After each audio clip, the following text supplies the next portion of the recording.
texting and so on. And this is the first time I've ever seen Della Rosa, whose work I think the first time I showed your work was like 6 years ago, something like that, right? In the very first show, yeah.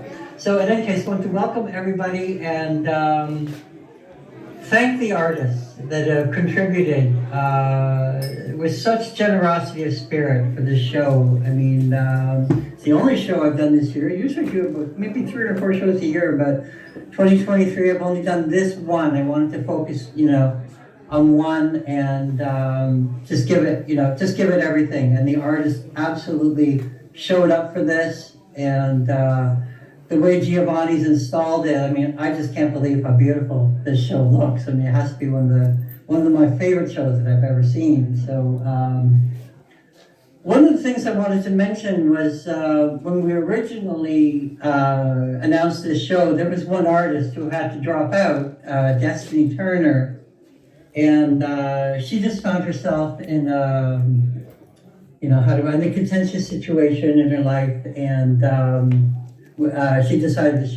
just decided together it was better for her to take care of herself. But, wanted to mention that self-help and taking care of oneself always comes first. So kudos to Destiny for doing that. And what else do we have here? So today is a remarkable day, okay? We have the opening of this monumental show, and was marked this morning by, something that I thought was absolutely tragic. Shane MacGowan, obviously, somebody who I've admired as like a personal hero, and someone who I felt was one of the fucking greatest singers ever to walk the face of the planet. I mean, his vocal work is just incredible, and anybody who doesn't know that can just research the company he kept and just the contribution that this man made, to our lives, and the enrichment he made to our lives, and the integrity that he brought to his art and to his craft. I just think the legacy is absolutely incredible, and wanted to tip my hat to Cormac for that beautiful photograph that he posted this morning. That's how I actually learned about all of this, was by seeing the photograph that you posted, and thank you. It is so moving and so appropriate. And I just, and this show being in Dublin, opening on the same day, I mean, how more clearly can they go on and speak to us, right? So I believe that you made a tribute to Cormac in the show, or a tribute to Shane in the show. Is that correct? I saw something posted about that. Yeah, there's a shot out in the lobby. Oh, it's in the lobby. Okay, so maybe we can get a shot of that later. We can post a picture of it. But thank you for doing that. And again, beautifully done, and a sad day, but Absolutely, yeah. I'm sure wherever he is, he's having a drink. And I've been sober for 30 years, but in Shane's honor, I'm gonna have one of these, okay? So here's a toast to Shane. We love you, and we'll miss you.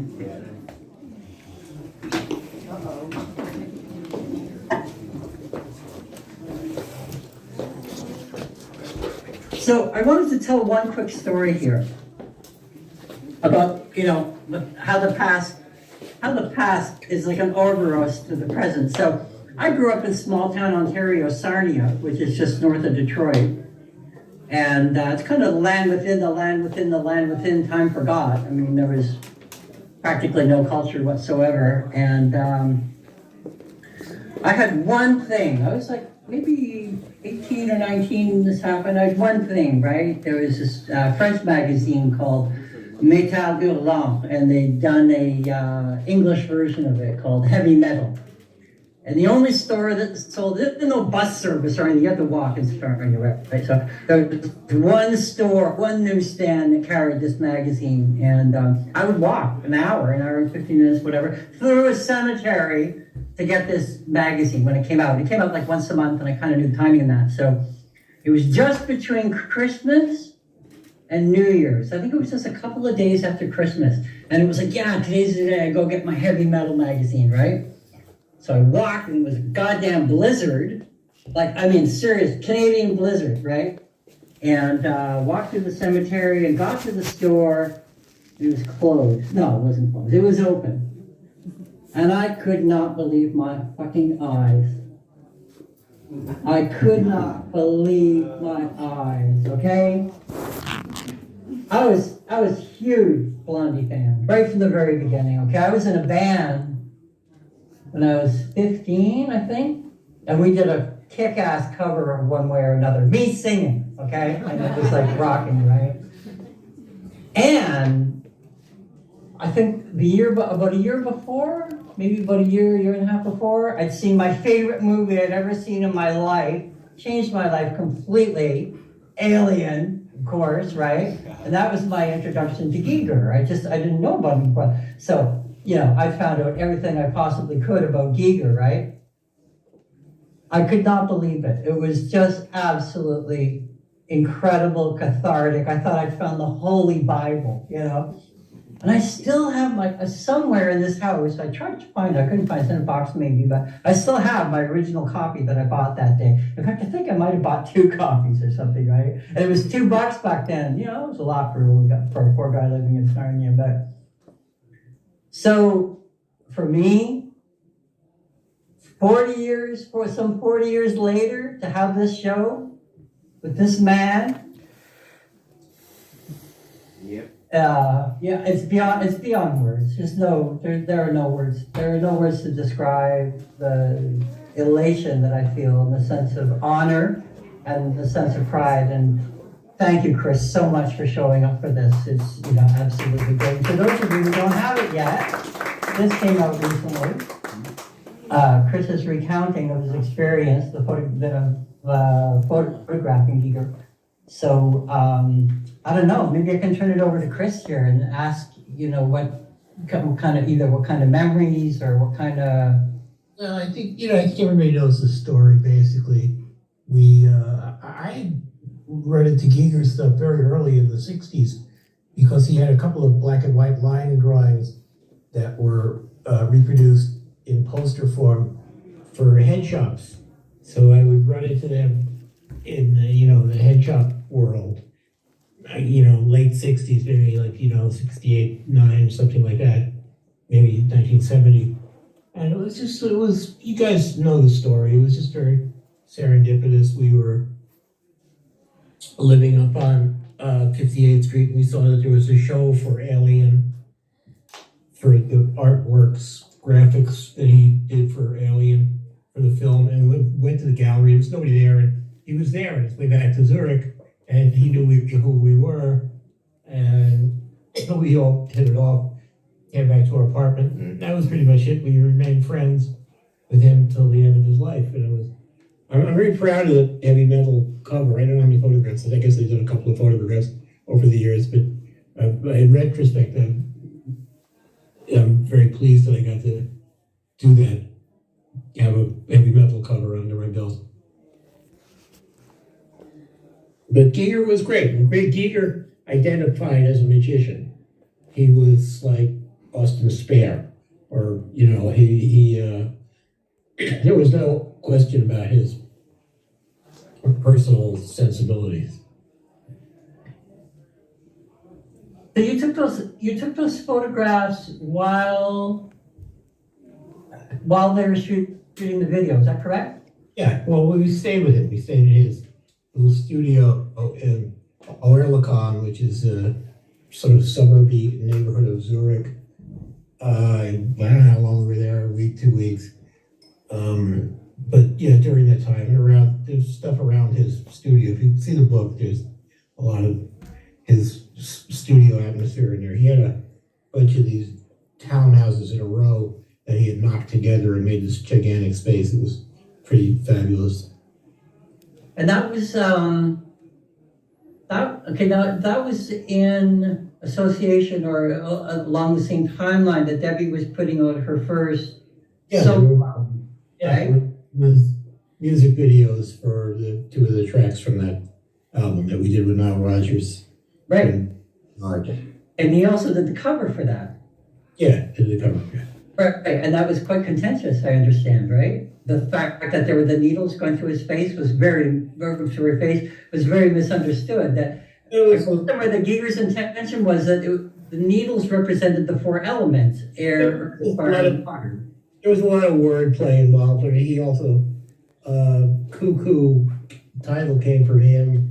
It was also based on a little reference to Aku, the Thor Heyerdahl book project. Different things, and also acupuncture, Acu. And he thought they were punked like the safety pins. I think Yeah, exactly, yeah.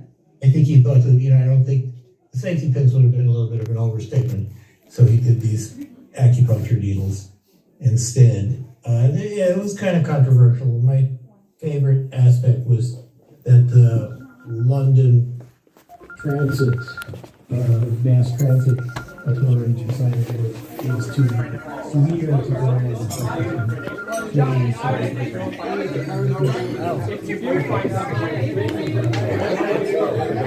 Hello, Frank. How are you doing? Oh, hi, Ronnie. Hey. Yeah, hi. Hello, you there? Yeah.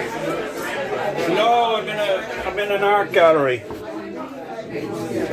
Yeah. Yeah. All right. What's on in Naples? Apart from yourself, sorry. Oh, really? Yeah. Great.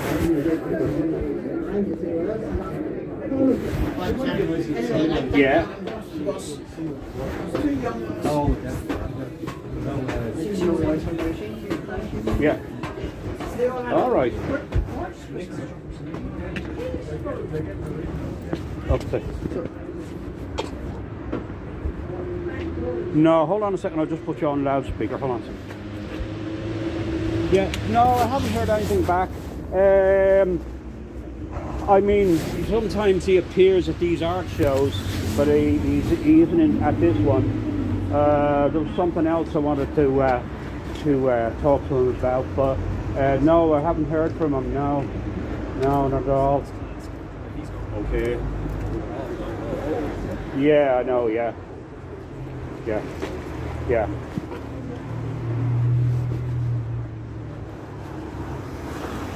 Okay. Yeah. If you do a video, by the way, if you do a video with Naples, do it horizontal, and I'll put it up on one of my channels if you want. Yeah. I've never been there. I've only been to. I've never got as far as Pompeii. No.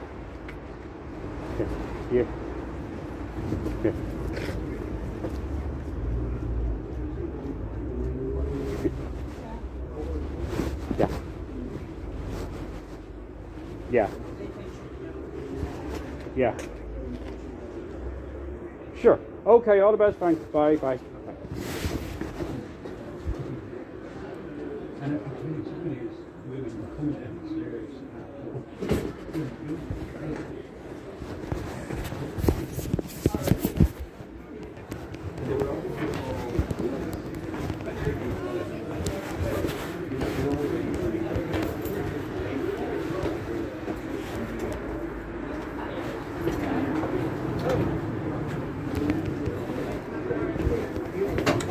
Hi, Ron. Hi, Patrick.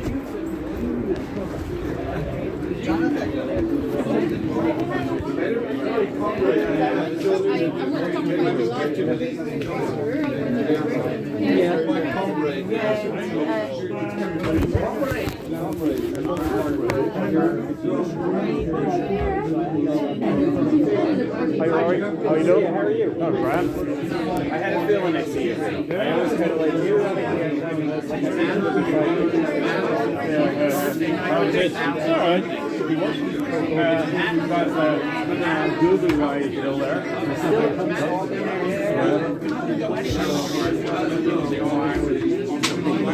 The Chris Lyman, I think he was married to Lily Harper. Yes. Yeah. They were married.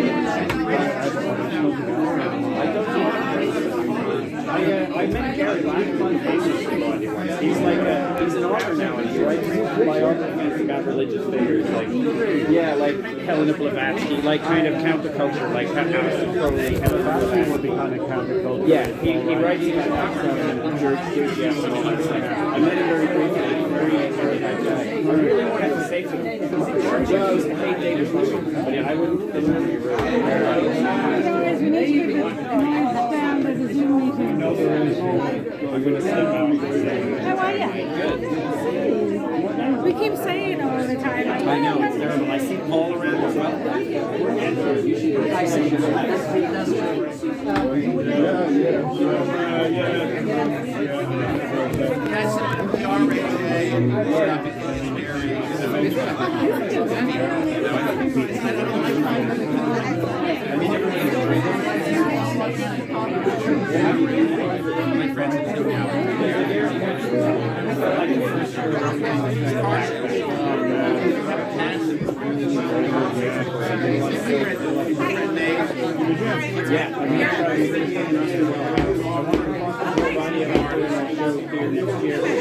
We did a Halloween show, like kind of fake radio play. thing going on in there, so we just need to keep it a little bit lower.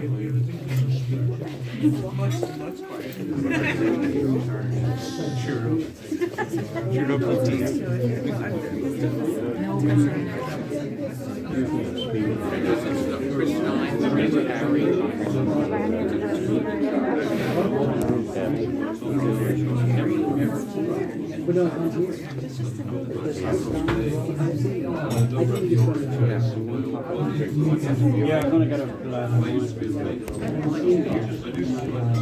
wine. I've been here about 17 times.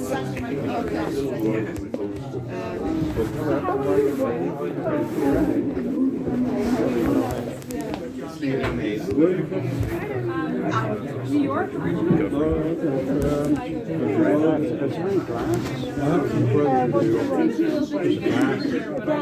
Oh yeah, because I look like. I have a lovely little cottage, so I don't want to go my glasses. Well, it's gonna have to do with it. So the movie to make on this night. Yeah, that's right. Thanks. Hold on to that. I will hold on to it.